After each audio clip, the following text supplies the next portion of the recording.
In the last month, I've talked about this 3 or 4 different times now, and in the last month, what I've talked about has changed 3 different times. I'm talking about data analysis for business using AI tools, but today we're looking a little bit more broadly than that. I mentioned in our myths video and in a video that I have coming up that you should be using tools that provide value to you and for your business. A lot of the times when you're looking at something from a business perspective, that includes the factor of cost. Well, today we're looking at a new AI tool for business that is not only a cost competitor to ChatGPT, but also a competitor in terms of computational ability. I'm talking about Anthropic's new AI chatbot, Claude 2.0. And so you probably haven't heard of Claude 2.0, and honestly there's a lot of LLM models, large language models, that you probably haven't heard of and that I probably haven't heard of. Which is why I want to show you guys a tool that I personally haven't used that much, but one that I do intend to use as we keep getting introduced to better LLM models. What I wanted to show you guys before we get into Claude is Nat Dev. So Nat Dev, I'll link it in the description so you can go and just click on it. It's basically like the ChatGPT API playground where you can select different models to choose from and you can chat with the bot. Except now on Nat Dev you have access to a bunch of different models that are all housed in a single place for you, including Claude 2 and ChatGPT 4. So we're going to do a comparison test using Nat Dev between ChatGPT and Claude, and I don't want to seem like I'm taking content from other people, so I'm going to go ahead and say that this is something that Matt Vid Pro AI did, but we're going to be doing a different set of tests for this comparison. What Matt ended up doing was creating a poem with both chatbots, but today we're going to be looking at this, like I mentioned, from a business perspective. So we're going to ask it questions about marketing and operations. And then we also, as I mentioned at the beginning of the video, have a data analysis portion that I'd like to get into. So without further ado, this is Claude, and the reason why Claude is so competitive to ChatGPT is because of the fact that first of all it's free, and second of all it tests even better than ChatGPT in terms of academic tests. It also can take up to 100,000 tokens, and if you don't fully understand what that means, essentially in translation it means it can take a book. In comparison to ChatGPT can only take about 4,000 tokens, and I believe with their API they only get a maximum of 32k. So 32k is the maximum that we have from ChatGPT versus the 100k that Claude can provide you. And on top of that, Claude also has some abilities that take some workaround within ChatGPT in terms of plugins and such. That's all built into Claude. So what I'm talking about is file reading. And as you can see, you just straight up open, you click this the little clip art just like every other website ever, and you get the option to pick different files. Matt VidPro also highlighted this, but you get 50 megabytes each total, so it's not too bad as compared to ChatGPT. I mentioned in the code interpreter video when we were looking at that officially rather, that it can only take one file at a time, and I mentioned that compared to the Notable method that we found for data analysis within ChatGPT, Notable could read up to however many data sets you could provide, or however many data sets you had, it could analyze all of those together. So ChatGPT is now losing the race in 2 different ways in terms of code interpreter, as there are ways that are better at reading multiple data frames or reading larger data frames, and we also have tools like Claude which can read multiple different types of files as well as provide comprehensive reports on how that works. But without further ado, I wanted to look at this, as I mentioned at the beginning of the video, with a business perspective, and so I have 3 different tests that I wanted to do. We've got a knowledge test, a scenario test, and a data interpretation test, which the data interpretation test is basically the same thing that we did in the code interpreter and Notable video. We're going to be using the exact same data set, which means odds are we're getting the same thing out of code interpreter as we did in that video. But I'm mostly curious to see what Claude's response is, if it can even read the data set, and how that's going to work. Okay, so we're going to start off with our marketing questions. So what is disconfirmation? Why do marketers care about it? So before we get into our knowledge test, I just wanted to say that all these questions were created from my college university notes. I'm a senior at this point at Butler University, so a lot of them are a little bit abstract, some of them are a little bit more concrete. I'm mostly curious to see how comprehensive the response is from each of these bots. Okay, so here we are back in Nat Dev, and we have our Anthropic Claude 2 and GPT-4 right next to each other, so we're going to ask our questions here and see how it does. Okay, so we're comparing not just the content but also the number of characters and the speed, so we can see that Anthropic is much faster than ChatGPT 4 by a mile. Oh my goodness. Well, it could also be moving this slow just due to the service that we're using. So with that in mind, we'll keep that in mind. So we can see that ChatGPT 4 took double the time than Anthropic did. I mean, in my opinion, I think that it's kind of a waste of time to compare that. Like, it's 15 seconds, and if you're getting greater value from one than the other, if ChatGPT 4 ends up doing better than Anthropic, I'll wait the 15 seconds to get that additional piece of insight. Okay, so let's take a listen to what our Anthropic model had to say about our questions. Here are my responses to the marketing questions. Disconfirmation is the difference between a consumer's expectations of a product or service and their actual experience with it. Marketers care about disconfirmation because if a consumer's experience exceeds their expectations, positive disconfirmation, they are more likely to be satisfied and loyal customers. But if their experience falls short of expectations, negative disconfirmation, they may be disappointed and less likely to repurchase. I think that's a very good answer. I mean, that's about right. That is what disconfirmation is. One major benefit of setting expectations extremely low is that it increases the likelihood of positive disconfirmation and exceeding consumer expectations. This can lead to pleasant surprises and high satisfaction. One major drawback is that it risks decreasing interest and purchases in the first place if consumers assume the product will be of low quality before trying it. Yeah, that is also absolutely correct. There are more reasons to why this is a problem, but if we're asking for one reason why it's a good thing and one reason why it's a bad thing, this is certainly a correct answer that would receive 100% credit in my book. The VALS framework categorizes consumers into groups based on their values, attitudes, and lifestyles. Understanding these psychological traits allows marketers to better segment consumers and target products and messaging to appeal to the values of different groups. Yep, that is also correct. So the main point of the VALS framework is for marketers to better understand the psychological traits, as it mentions, behind people so that they can better segment them. And the main point here is STP, segmentation, targeting, and positioning. So VALS framework attempts to support the segmentation and targeting and positioning. And so we'll go on to our last question here about cultures and value systems. It's important to understand a culture's entire value system rather than just a list of values because values are interrelated and form a larger cultural context. The priorities and interactions between values give deeper insight compared to considering values individually. This helps marketers shape branding and positioning. Okay, that's not bad. It's definitely not a bad answer. It's not necessarily that it forms a bigger cultural context, even though it does do that. It helps you understand the culture more. It also helps you rank what the values are if you consider them all together and how they interact in the culture. So overall, back to our conversation about AI models, this seems like a very good answer. I mean, all around, it's definitely longer, which is sometimes a good thing, sometimes a bad thing. If you're, like I mentioned, stringing AI tools together, for example, using 11 Labs to listen to the responses that it gives you instead of reading it, it actually doesn't end up being that bad.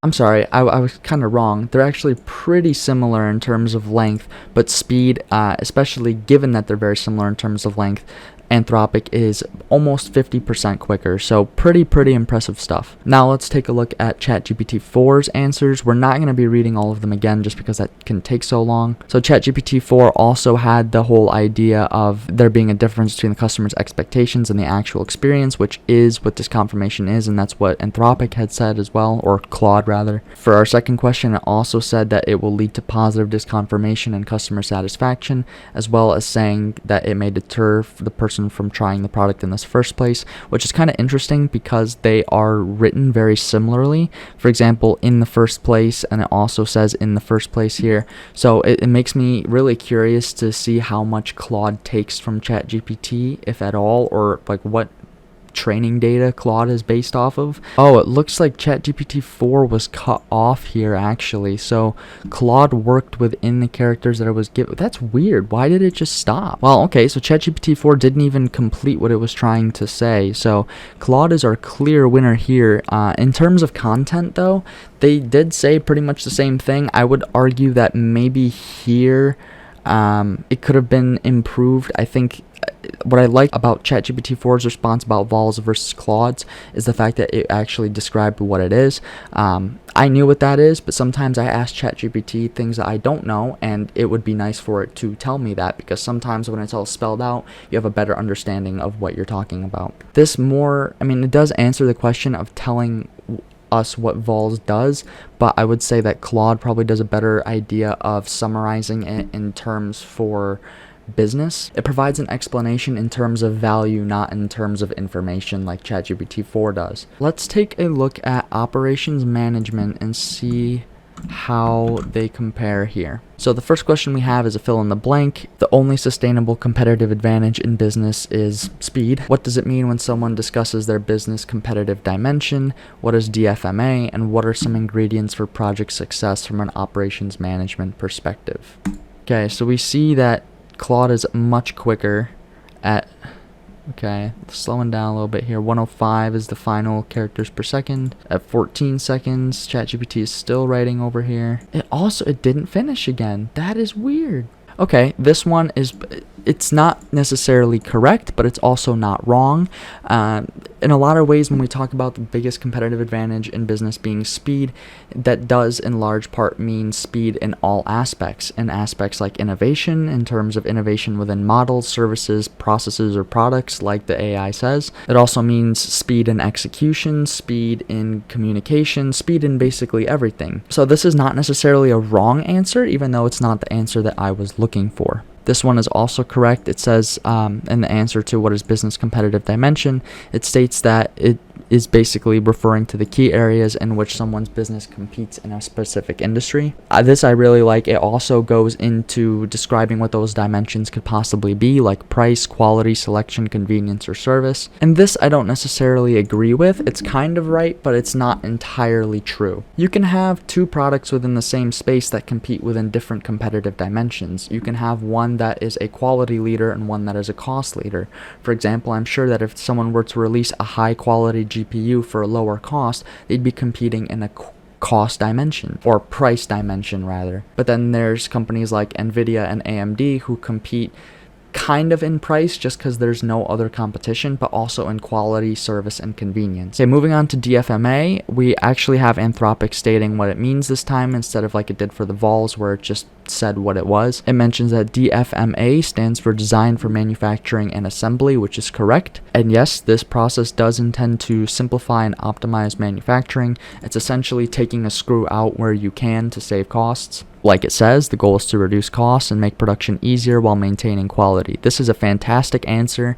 This is 100% in my book. And this is extremely interesting because this is almost word for word what I have written in my notes. And like I mentioned, I'm not providing anything to these models. This is base. The only prompt that I'm giving them is what you see above, this right here. So there's no additional information being added. And it's kind of spooky that this is coming almost directly from my notes. And my notes obviously coming directly from a PowerPoint, that PowerPoint coming directly from a textbook. So I'm sure that textbook was probably included in the training data maybe. So once again, Anthropic, definitely not bad. I would say 4 out of 4 here. So looking at ChatGPT 4, we have the fill in the blank, which it says continuous innovation and learning. And I would say that this answer is probably a bit more correct than this one with the word continuous in here. I'm not sure why this is here, but so I would have to agree with this one more than this. This is definitely more correct. I would say that when someone discusses their business's competitive dimension, they're talking about the specific area in business where they're outperforming their competitors. So it's not necessarily in the industry or within that market necessarily. It's against the competition.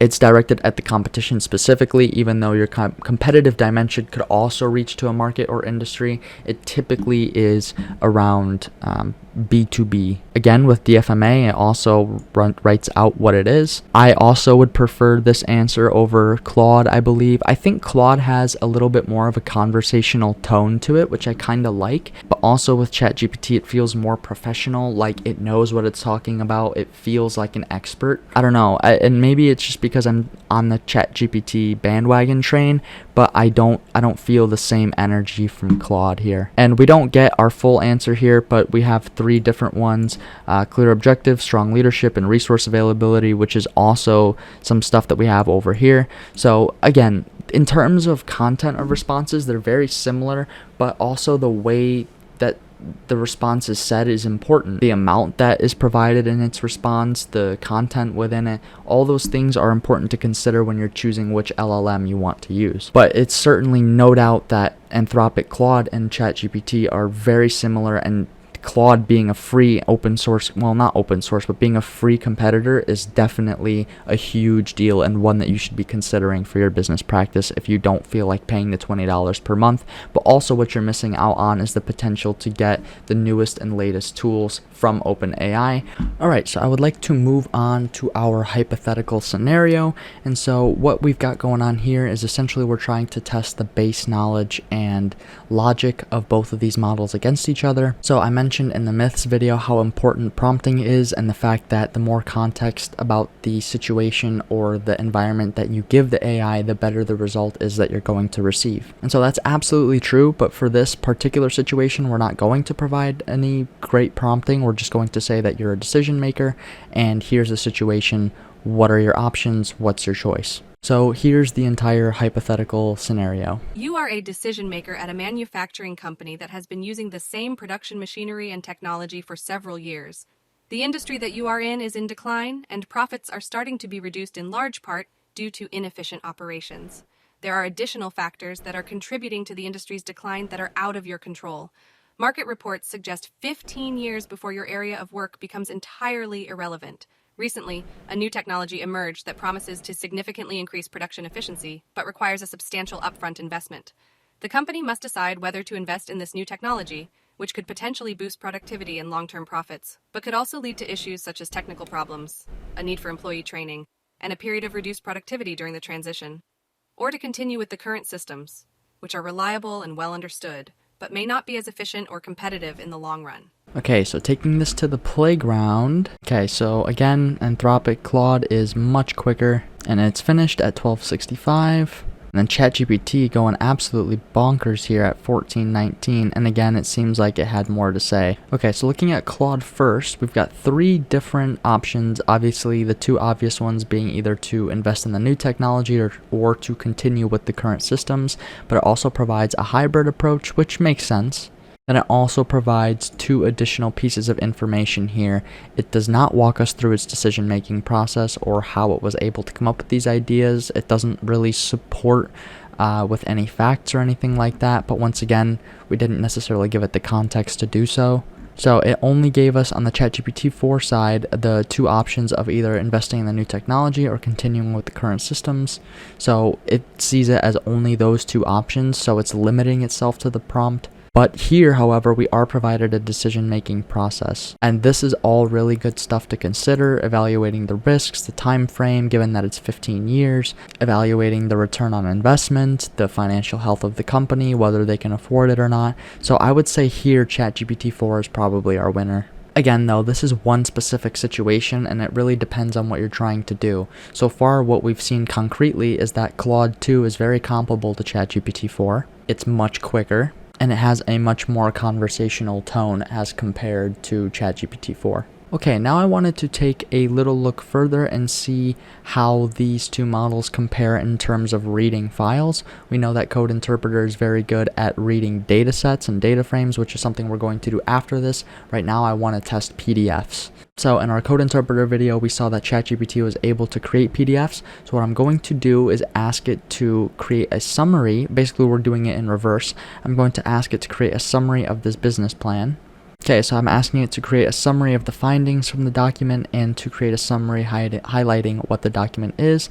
And then also I asked it to look at the document as if it were an investor. So we're going to send that off there. And then we're also going to take this and drop it into Claude. And let's see what happens here.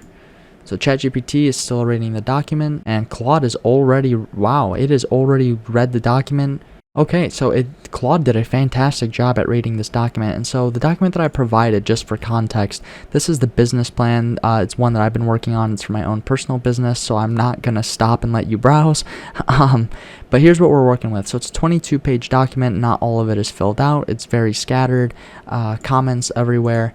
So the fact that it was able to read it is very, very impressive. It's also not only able to read it, but able to pick out specific information like competitors that I have targeted. One thing I will say though, this is completely false. I have not done my financial projections yet, so I have no idea where these numbers are coming from. So what this tells us is that Claude is also very capable of hallucinating, just like ChatGPT 4 is. And hallucination, if you don't know what that is, it's essentially when an AI says something to you in a very convincing way, but what it's saying is actually entirely false. So it's the same type of thing here, where it's saying that profits are expected to rise steadily, even though there's really no information on the document on that. However, overall, it definitely did a great job at pulling specific information and getting the whole concept of the document. Meanwhile, ChatGPT says that it can't create a PDF, even though I know that it can. We did that in our code interpreter video. It did produce a PDF, even though it was broken. Well, okay, unfortunately, ChatGPT is just telling us to go screw ourselves this time.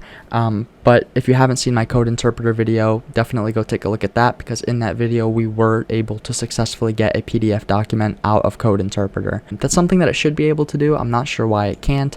Let's see if Claude can. Just asked it to create a downloadable summary of the provided information.